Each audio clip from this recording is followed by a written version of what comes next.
Alors, à la page 25, troisième chapitre, personne ne sait d'où tu viens ni comment tu prends possession des vies.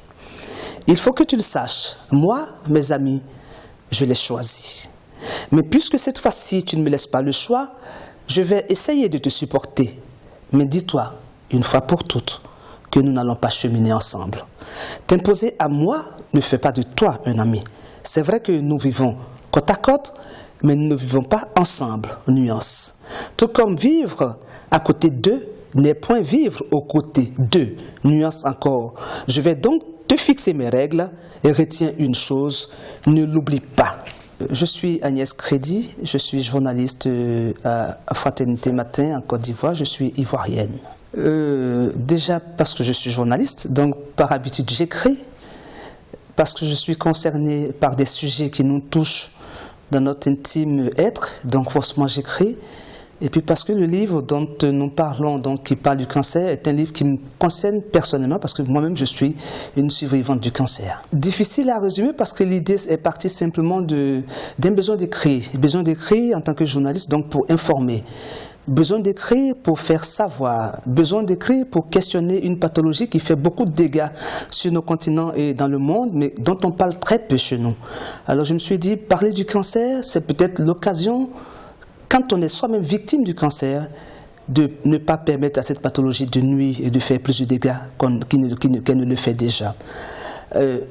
Parler justement pour montrer à la fois aux femmes qui sont concernées donc par le cancer du sein qu'on peut être malade du cancer du sein et être en vie et vivre et même croquer la vie à belles dents.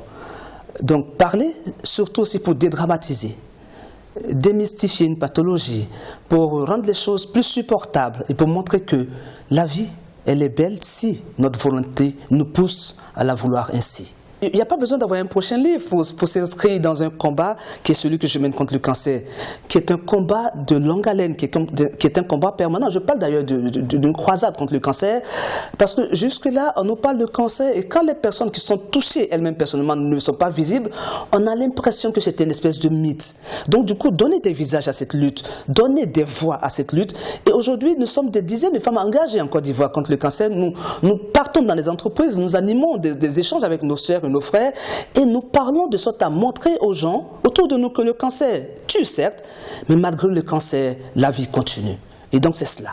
Donc le prochain livre, c'est ça, c'est rééditer, continuer à rééditer, mais laisser des traces après nos passages, parce que dans ce livre, en fait, qui n'est pas un livre, c'est pas un livre scientifique, c'est juste un livre témoignage de quelqu'un qui elle-même parle de sa situation, mais c'est surtout un livre d'engagement, mais c'est un livre, je dis, qui traduit le refus de l'allégeance à la maladie. C'est un livre de vie en réalité, et qui finit par des conseils pratiques. Comment le sport nous aide quand on a un cancer à supporter donc le traitement, mais comment le sport peut nous aider à prévenir des pathologies lourdes comme le cancer ou comme le diabète ou comme les tensions ou comme les maladies modernes que nous avons aujourd'hui. Le prochain, je verrai, je n'aurai pas toutes les maladies, donc peut-être je parlerai d'autres choses.